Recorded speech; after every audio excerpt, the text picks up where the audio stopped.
दोस्तों अभी जो विवाद चल रहा था रामदेव जी का आईएमए से, इंडियन मेडिकल एसोसिएशन से, वहां पर एक चैनल में जब वो डॉक्टर लेले के साथ बात कर रहे थे तो रामदेव बाबा ने ये कहा कि सीरियस पेशेंट आप ले लो, मीन्स उन्होंने कहा कि सीरियस पेशेंट जो है वो एलोपैथी ले ले और जो उससे पहले के जो पेशेंट है वो हमें दे दे। तो कहने का मतलब ये है कि माइल्ड और मॉडरेट पेशेंट जो हैं वो एलोपैथी को ना दें, वो हम देख लेंगे, बाबा रामदेव की जी का जो कहना है, और सीवियर जो पेशेंट्स हैं वो एलोपैथी देख लेगी। इसलिए emergency treatment, life saving drugs, जो बहुत सीरियस सर्जरी है वो इनके पास छोड़ दीजिए। बाकी सारा ट्रीटमेंट करने का मैं वैज्ञानिक तौर पर तर्क तथ्य युक्ति प्रमाण के साथ, साइंटिफिक टेम्परामेंट के साथ, रिसर्च बेस्ड मेडिसिन के साथ मैं सारा सॉल्यूशन प्रोवाइड करने के लिए तैयार। इस बात पर डॉक्टर विश्वरूप राय चौधरी का कहना है कि क्या एलोपैथी के पास कोई ऐसा एविडेंस है जो ये साबित करता हो, जो ये बताता हो कि सीवियर पेशेंट वो ट्रीट कर देंगे और सीवियर पेशेंट वो ठीक कर देंगे। आइए सुनते हैं डॉक्टर विश्वरूप राय चौधरी की इस पर क्या राय है। ये कंसेंसस बनने लगा है। आज भी बीच बीच में doctor N N Malhotra ji ने भी पॉइंट आउट किया, क्यों ना हम ऐसा करें कि mild moderate cases Ayurveda homeopath वगैरह कर लें, हाँ कोई सीवियर बात आती है तो एलोपैथ कर लें। भाई ऐसा क्यों? ऐसा क्यों? आपको क्यों लगता है कि सीवियर केसेस वो हैंडल कर लेंगे? क्या उनके पास कोई एविडेंस है कि उन्होंने हैंडल किया है? ये व्हाट इज द बेसिस ये डिसाइड करने का? सीवियर केस है तो वो एलोपैथ वाले हैंडल कर लेंगे और माइल्ड और मॉडरेट, और ये सिर्फ मल्होत्रा जी की बात नहीं है। जितने आयुर्वेद हैं, जितने आयुर्वेदाचार्य हैं, जितने होम्योपैथ हैं, जिनको मैं पर्सनली जानता हूँ, हमारे बड़े अच्छे मित्र हैं, उनके भी दिमाग के बहुत गहराई तक घुसा हुआ है कि चलो भाई सिंपल केसेस तो हम सॉल्व कर लें, खांसी जुकाम बुखार ये सब हम सॉल्व कर लें, हाँ कहीं बहुत सीवियर होगा तो हम एलोपैथ में तब जाएंगे। जबकि ऐसा सच नहीं है कि वहां, क्योंकि वहां चले तो जाएंगे लेकिन जाने से आपके चांसेस ऑफ लिविंग, जिंदा रहने की, वो बढ़ने चाहिए या फिर वो घटने चाहिए?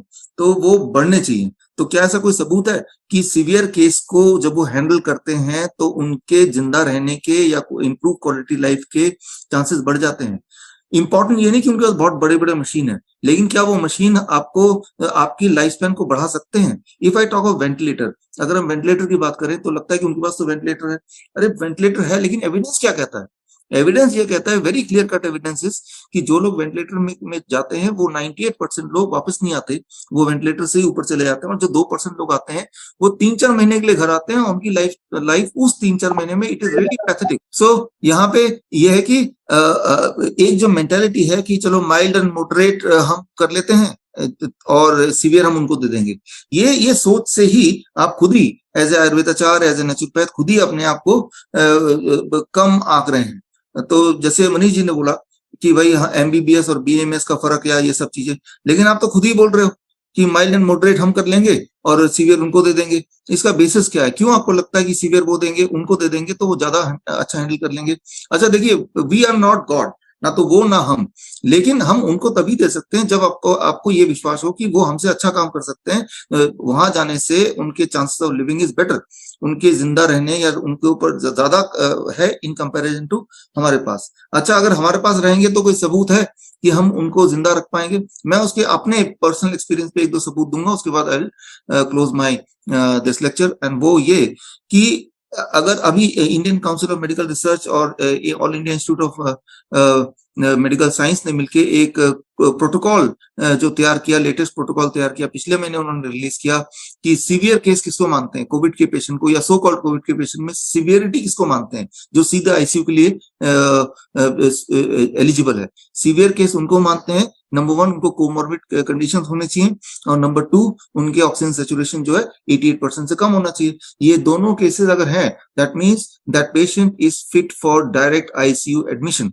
डायरेक्ट आईसीयू ये है, सीवियर केसेस उनको मानते हैं। ये दोनों पैरामीटर अगर कोई फुलफिल करता है तो मैं आपको बता दूं, हमारे पास जो पेशेंट आते हैं पर्सनली, चाहे मेरे जयपुर सेंटर की बात करें, चाहे अहमदनगर सेंटर की बात करें, या फिर हमारे जो 550 नाइस एक्सपर्ट है, network of influencer care experts, हमारे पास जो ऑनलाइन पेशेंट्स आते हैं जो घर पे ही ट्रीट होते हैं, उनमें से 20% ऐसे ही पेशेंट होते हैं जिनमें यही दोनों फैक्टर होता है। They are having they had the comorbid conditions and their oxygen saturation often is less than 88%, और जब तक वो हम तक पहुंचते हैं तब तक ऑलरेडी उनका ब्रेथलेसनेस और ये सारे इश्यूज होते हैं, which otherwise had they gone to All India Institute of Medical Science, वो आईसीयू के लिए फिट थे, यानी कि सीवियर कंडीशन में ही कैटेगराइज करने के लिए फिट थे। सो 20% पेशेंट दे कम टू, हमारे जितने पेशेंट आते हैं उनमें 20% ऐसे होते ही हैं।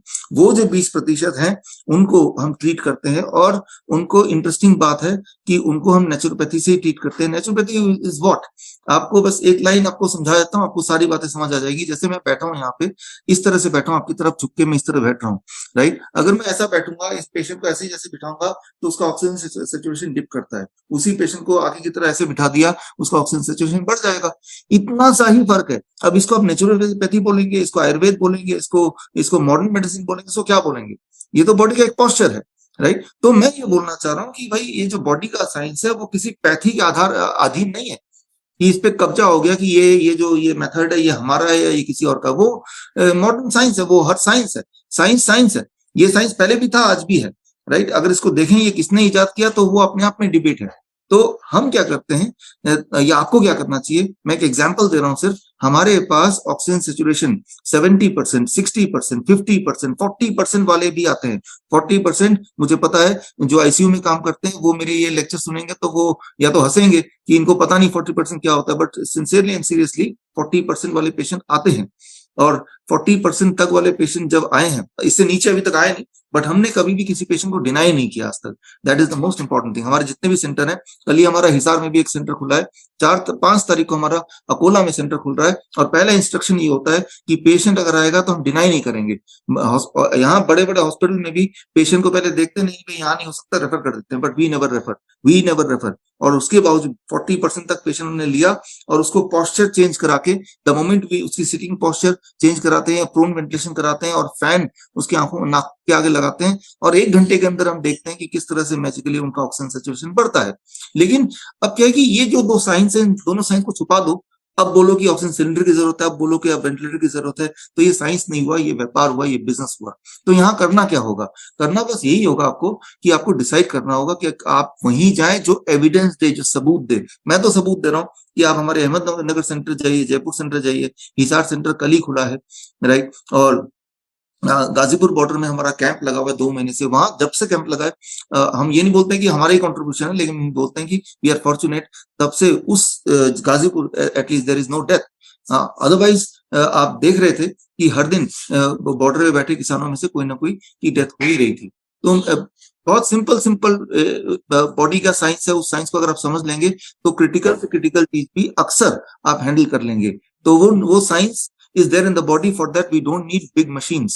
ये दिखाने के लिए वो ना तो वेंटिलेटर की जरूरत है, बल्कि वो वेंटिलेटर से one more cause of mortality, increasing mortality. तो आपको अवेयर होना है। जो मैं सारी बातें बोल रहा हूँ जरूरी नहीं कि आप माने, आप सारे एविडेंस लें, चाहे मैं हूं, चाहे आचार्य मनीष है, चाहे डॉक्टर अमर सिंह आजाद है, चाहे नीसा का प्लेटफॉर्म है, या एलोपैथी है, या आयुर्वेद है। आप पहले एविडेंस लें, एविडेंस को माने। फिलहाल जो जितनी सारी चीजें मैंने बताई उसके एविडेंस यहाँ से ले सकते हैं, या फिर उसके एविडेंस इस बुक से, अगर वैक्सीन के कॉन्टेक्स्ट में तो यहाँ से ले सकते हैं। ये सारी बुक्स फ्री डाउनलोड है विश्वरूप.com में।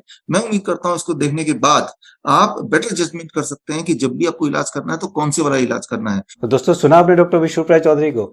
एविडेंस कोई नहीं है एलोपैथी के पास जो ये साबित कर दे कि जो सीवियर पेशेंट हैं, जो कि सीरियस पेशेंट है, उसको वो 100% ठीक ही कर देंगे। दोस्तों, अब समय आ गया है कि आप अपनी आंखें खोलें। अब समय आ गया है कि सोचना शुरू करें कि क्या सही और क्या गलत है।